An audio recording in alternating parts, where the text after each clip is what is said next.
အခုတော့မထားတဲ့ဝတ်စုံလေးရဲ့ဒီခြုံရအပိုင်းလေးတွန်းခန့်မြန်လေးနဲ့ရှင်းပြပေးမယ်နောက်ပြီးရှင်ကော်လန်အပိုင်းလေးကကြတော့တစ်ဖက်ကိုနှစ်လွှာစီဘလူးငုံချော့သွားလဲဆိုတော့တွန်းပြပြပေးမယ်နော်လုံးကဒါအလှပဲနော်ကောပိတ်တုံးထစီကတ်တာတဲ့ဟာ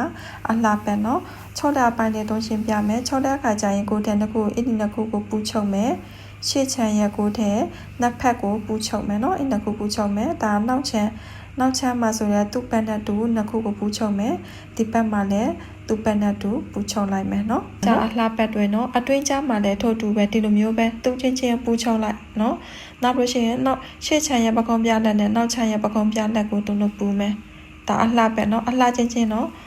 ရှေ့ချမ်းရဲ့အလှပတ်နဲ့ဒီနောက်ချမ်းရဲ့အလှပတ်ပကုံးချင်းပူလိုက်မယ်ရှေ့ချမ်းရဲ့ပကုံးပြလက်နဲ့နောက်ချမ်းရဲ့ပကုံးပြလက်ကိုပူလိုက်မယ်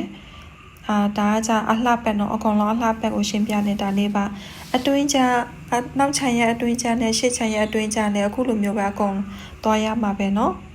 အမသူ့အချင်းချင်းတုံးပူလိုက်ရတွေ့လားပူပြီးလို့ရှိရင်ဒီလိုမျိုးပဲချုပ်သွားပေးနော်ဘေးကလည်းပူပြီးချုပ်သွားပေးပါနော်အတွင်းချမှာလည်းဒီလိုမျိုးပဲချုပ်ရမယ်နော်မဆိုရင်တုံးကော်လန်လေးတုံးအရင်ချုပ်လိုက်မယ်နော်ကော်လန်လေးကိုကြတော့သူ့ပန်နဲ့တူအခုလိုမျိုးပဲတုံးထားလိုက်မယ်သူ့ပန်နဲ့တူပေါ့နော်တွဲလိုက်မယ်တွဲပြီးလို့ရှိရင်ပြန်လေးစိုက်လိုက်မယ်ကော်လန်လေးကိုတော့အရင်ချုပ်လိုက်ဒါလေးပါနောက်မှကိုထည့်လေးချုပ်မယ်နော်ကော်လန်အပေါ်အောက်လေးကိုညီညီလေးထားပြီးပြန်လေးစိုက်မယ်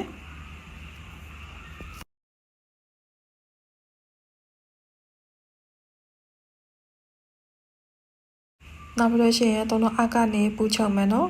ကော်လန်ရဲ့ဒီအောက်နေရာလေးကနေတော့6စာ3စိမ့်ထောက်ခဲ့တဲ့အတိုင်းပဲကွက်တိချုပ်ပါမယ်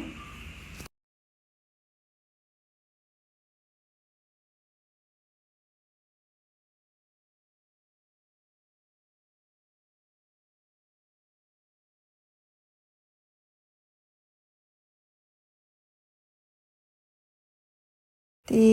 ဘေးနေရာလေးမှာအပီပိတ်မယ်နော်ဒီဘေးနေရာလေးမှာစင်းနဲ့မငုံချုပ်ဒီတိုင်းလေးပဲချုပ်မှာဒီဇိုင်းလေးပဲတတ်မှာဖြစ်တဲ့အတွက်ကြောင့်လို့ဒီဘေးမှာလည်း6စာ3စိထောက်ခဲ့တဲ့အတိုင်းပဲကွက်တိချုပ်လိုက်မယ်နော်ချုပ်ပြီးလို့ရှိရင်ရပါပြီအောက်နေရာလေးမှာကချီစာနဲ့တောက်ပြီးလို့ရှိရင်အတွင်းဘက်ကိုဆက်တကြောင်နဲ့ဖိ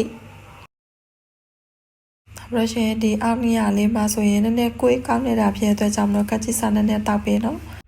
ကချီစာလေးတောက်ပြီးလို့ရှိရင်အတွင်းဘက်ကိုဆက်တကြောင်နဲ့ဖိမယ်ဖိပြီးလို့ရှိရင်တုံးမီးပူနဲ့တည်းချာလေးတိုက်မယ်နှလော်ကိုတလော်တဲ့ဖြစ်အောင်ကော်လေးကိုတည်းချာလေးထည့်ပြီးမီးပူနဲ့တည်းချာလေးတိုက်မယ်ဒါဆိုရင်တုံးတစ်ဖက်စာလေးရသွားပါပြီကျန်တစ်ဖက်လည်းထိုနည်းတူပဲလောက်သွားပေးပါနော်ဒါဆိုရင်ကော်လန်ငုံချုံနီးလေးရလိုက်မယ်လို့တုံးထင်ပါတယ်ဒါဆိုရင်နောက်ဗီဒီယိုမှာနောက်ထပ်ပညာဌာနနဲ့တူတုံးပြန်ဆောင်ကြမယ်နော်